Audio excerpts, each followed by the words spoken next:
Welcome back to the second Royal Ascot preview that we are doing on Racing Rundown Around the World. This time we are talking about the race that I think is the best race of the entire meet, and that is the Coronation Stakes. 4 3-year-old fillies going pretty close to a mile. Here, there's a lot of horses to get to, especially good for us, some American interests in this race. So we'll get to everything here.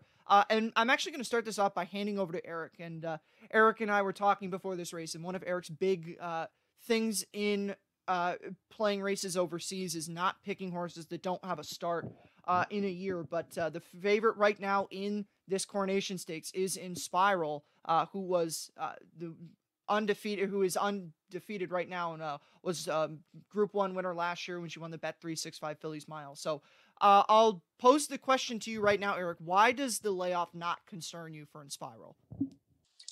I think it's a very valid question because it's something I preach against a lot, especially when we lead into the Guineas.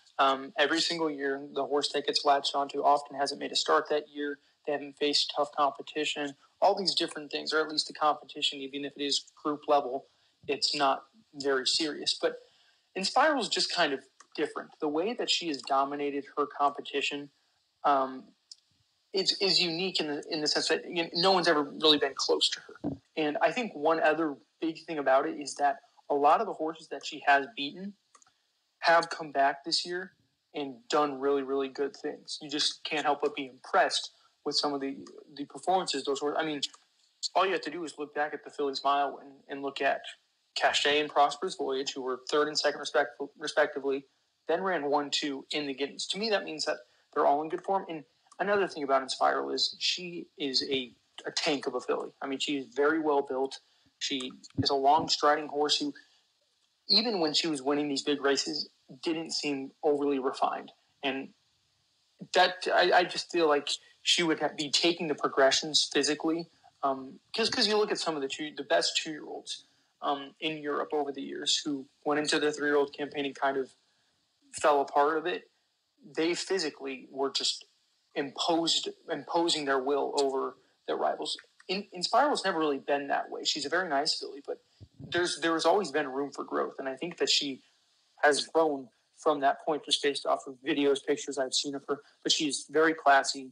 She's held the right form. Physically, I think she's gotten a lot bigger and stronger. And this is also, we're talking about John Gosden here, and of course his son Thady, who's also attached now, but the Gosden clan altogether, this is not something that they usually find themselves in. This is not the position they found themselves in recent years, where they have the standout 2-year-old in a crop, whereas this time around they do. But I think they know how to develop horses really well. I don't think she peaked last year, whereas a lot of those good 2-year-olds that we've seen in years past that go on to be 3-year-olds and haven't ran before, they do. They've clearly peaked at those times. And I think she's still getting better and better. Obviously, we'll find out. But this seems like the filly, even though it's a tough field, that you can kind of go against that grain with. Yeah, and I mean, I have no qualms against what Inspiral has done in her career. I have really liked Prosperous Voyage exiting the Guineas, and she beat her a couple of times last year. And I mean, you just have to look at the chart to see what she was running against there. The form from the Fillies Mile has been exceptional, and the form from her earlier races. I mean, if you go back to the race at Sandown in July, she beat Wild Beauty, who came over to North America and won the Summer Stakes the Natama Stakes at Woodbine. Again, Wild Beauty has not panned out to the level of a Group 1 level filly over in Europe, but you just look and see all littered throughout the forms of Inspiral. The quality of competition is absolutely there. I'm going to go against her in this race just purely because she has been running against such really good quality fillies. The fillies that she was running against as a 2-year-old have been really, really good quality. And I'm not going to say that she hasn't improved with age, but I think that there's a reasonable shot to play against her here, because if she doesn't come back, if the layoff is the issue with her, and you look at the talent that is around her, there's an opportunity for her to get beat in this race, just because of the amount of talent that is showing up for this race. We'll talk about now, or we're not going to go in order of the way they are in the markets. I want to toss it over to Erica for another horse in here, and that is Mangosteen, the winner of the French Guineas. And we didn't cover the French Guineas on Racing Rundown, but I know in talking to Eric. Eric told me before the race, this is the horse you want to bet if you are going to bet the Guineas. So I'll let you introduce the French Guineas winner now. A very intriguing filly for sure, because in the French Guineas, she was coming in off of in great form. I mean, she's really never put forward a bad effort, but obviously there was some concerns because she hadn't faced the toughest company, and she finished third in her lead in to that race. But it wasn't a bad third. I don't think anybody thought it was a bad third, but she had excuses for losing. She hadn't ran since the October prior, where she was 3 for 3, really dominant. She was making a trainer switch. If you remember, the Rossi family of France had got a huge drug bust. I think it was 3 trainers in total, all from the same family, got knocked for huge drug violations. So she was first-time new trainer, but she ran a great race. And then, of course, she translated that into a huge win in the French Guineas, where she beat Cachet. She beat the favorite in that race, Rosasier, I believe how it's pronounced. No matter how it's pronounced, that horse was favored. Beat Mangostine before that, but Mangostine has a lot of ability. She's 4 for 5 lifetime. She has a really good closing kick while also being a little bit adaptable. And no matter how you look at her, she has taken the necessary steps forward. And when you beat the English Thousand Guineas winner, Cachet, who has held great form throughout her entire career, running in the Breeders' Cup Juvenile Fillies Turf, running in the Fillies Mile, holding her own in there, that does speak volumes. And I could easily see Mangostine taking a big step here. She does need to get a little better, but I could see her taking that step. And the one issue is the firm ground aspect. She's never gone over firm ground. It's always been either good to soft or soft. That's a question she does have to answer. Obviously, being from France, you expect her to have a lot of cut in the ground when she runs. So perhaps it's a non-starter, and perhaps she'll handle it fine. But she's one that's going to be trending around the same odds she went off at Longchamp last month, and I don't know. I think she's certainly better than a few others here. I think she's better than Discoveries. I think she beat Cachet the only time they showed up against one another, and it wasn't like Mangostine had the greatest trip ever, and it's not like Cachet had the worst trip ever. I think it was a pretty fair victory for Mangostine. So she's going to be the value in this spot for sure. The most secure value. I think there's others. We'll talk about them shortly, of course. But I think in terms of value, given the resume, Mangostine definitely holds the edge over anybody else in this race. So now it's time to get to a bunch of the horses exiting the 1,000 Guineas, and we'll start off with the winner, Cachet. I mean, she's held fantastic form throughout the majority of her career. Again, with talking about in Spiral and the Fillies Mile, she exits that race. Or she was in that race as a 2-year-old. She was in the Breeders' Cup Juvenile Fillies Turf. We've talked to death on Racing Rundown about how formful that race has been. And then her victory in the 1,000 Guineas was a very strong effort. She made every single yard in the race and just barely held off Prosperous Voyage, who I want to get to in a couple of minutes. But very, very good victory there. But, Eric did kind of lay it out there. She only got beat ahead by Mangostine. But, you might be a little bit iffy about that with Cachet here. I guess I'll pose the question to you. Are you iffy about the fact that she is coming out of a defeat against Mangostine? And since you do like Inspiral, is that going to be the problem that she's going to have to deal with in this race? I don't think it's the worst thing that she lost to Mangostine, because as I laid out, Mangostine's a great filly.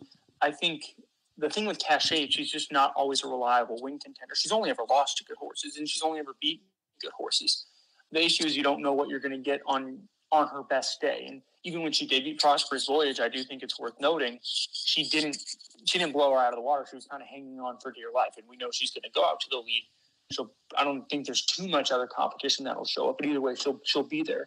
And she could put forward another really, really strong performance. I mean, she's always there. But that's also water that you have to tread lightly over, because you can't count on her to always get the job done on a high and consistent level. She's going to run well. Definitely one you'd want to use across the board underneath, things like that. But in terms of being confident with her on top, that's where my problem comes in. And I think we'll move on now to a couple of fillies that we're going to fade from the 1,000 Guineas. Obviously, the favorite Tenebrism, Eric kind of referenced that with the discussions on Inspiral. There wasn't really a whole ton of reason, I think, and I agreed with Eric's assessment at the time of the 1,000 Guineas. And obviously, given since we've come back from the race, it makes even more sense, or the case is even more proven. But I don't really think Tenebrism really was that good going into the Guineas, and obviously exiting it, she's not. The other horse that is getting some play right now that I don't really want anything to do with. Is Discovery is the third choice right now in the best odds. She was in a good position in the Guineas and then just kind of flattened out. So two horses that are exiting that race that I don't really have too much positive things to say for, but one horse that I do have positive things to say for, and that's the horse I'm going to pick in here, is Prosperous Voyage. Now, she has been playing second fiddle her entire career. She's been second 4 times and third a fifth. And the horses that she's been second to, Inspiral twice, Cachet, and then going back even further to August at Goodwood last year. She was third behind Mise en Scène, who I unfortunately picked in last year's Breeders' Cup. But the point is Prosperous Voyage has been keeping some really, really good class. And, I'm a little bit worried because she doesn't ever win, but I'm going to take her on top here because I thought that the effort that she had against Cachet was really good last time out. I think that she's about on the same level as Cachet. And like I said, this is the time to play against Inspiral. I think I'm going to get a pretty decent price, especially given that we're playing this race in the United States. And so I texted a few people after the 1,000 guineas. I said, bet Prosperous Voyage in whatever race she's in next because you'll get a halfway decent price on her in this market. And I'm going to put that to the test here, and we're going to try to see how that ends up playing out. I think it's a great angle for sure. Great look. She's been so consistent. She just keeps finding these tough horses. Inspiral's definitely taken it to her twice, but I think Prosperous Voyage will close that gap a little bit having a run this year. But she does have to close at least two to 3 lengths based off of their past performances. But she's kept excellent company. She came on so nicely in the end of the Guineas, kind of in that same situation that Inspiral's in this year where Cachet had a run under her. So she was able to take advantage of being probably a bit more fit and ready to run, especially having some new market experience that year, having prep there. And then that was probably what made the net difference in Cachet winning the Guineas and Prosperous Voyage losing. So once again, that same logic can probably be applied to this year's running of the Coronation between Prosperous Voyage and, say, an Inspiral. And it really applies to anybody that's raced this year. However, like I said, I don't know if that's going to make up the 2 to 3 lengths of improvement that she needs to make to beat Inspiral. We'll find out. It's just something. She's another horse that provides excellent value against Inspiral's odds, but we're also looking for a most likely winner here, and that's when I'm not so sure that can be Prosperous Voyage when she has to go up against a filly of the talent of Inspiral. And now we're going to move on to the two American interests in this race. One is Spinderella, the other one is Pizza Bianca.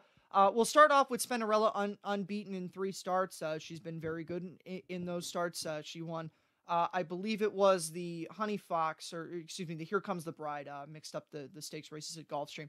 She won the Here Comes the Bride over Opalina, who was a previous stakes winner before that.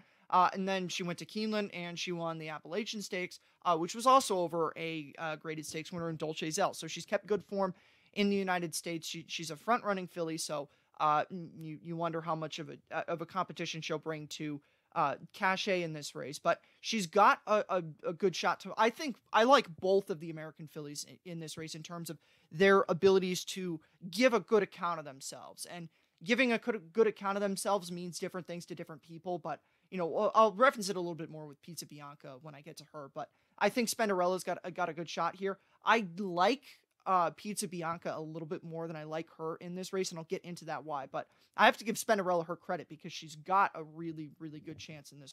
I think both Americans have an excellent chance in here to run well and put on strong performances, but I do give the edge to Pizza Bianca, given that she's actually faced this level before when she ran in the Breeders' Cup Juvenile Fillies Turf last year and won. And I know it wasn't, she got the greatest trip that anybody in the race probably could have gotten, but that can be the difference maker. And Jose Ortiz is back to ride, so who knows? And I think you can't look into the loss too much because consumer spending is easily going to be one of the favorites for the Turf Triple Series for the fillies in New York.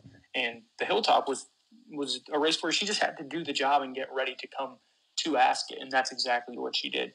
Whereas Spinderella, as good as she's been, she has not beaten the quality that Pizza Bianca has, and she's never faced anybody of this level. I mean, Dolce Zell and Skims, who were second and third, I think they're really nice fillies, but they're definitely not going to be those consistent Grade 1, Group 1 level fillies, at least this year. Maybe they'll get better with time, but they've certainly proven it in starts since the Appalachian that they are not of that quality. So as good as Spinderella's been, she's going to be facing much tougher company than she ever has. And I think it's interesting looking at how the markets are playing out, what much higher regarded she is than her American counterpart in here, Pizza Bianca. And Pizza Bianca, I know she has some twos in the running lines, but that's kind of because she's been facing the horses she's lost to are very, very good, and they've kept really strong level.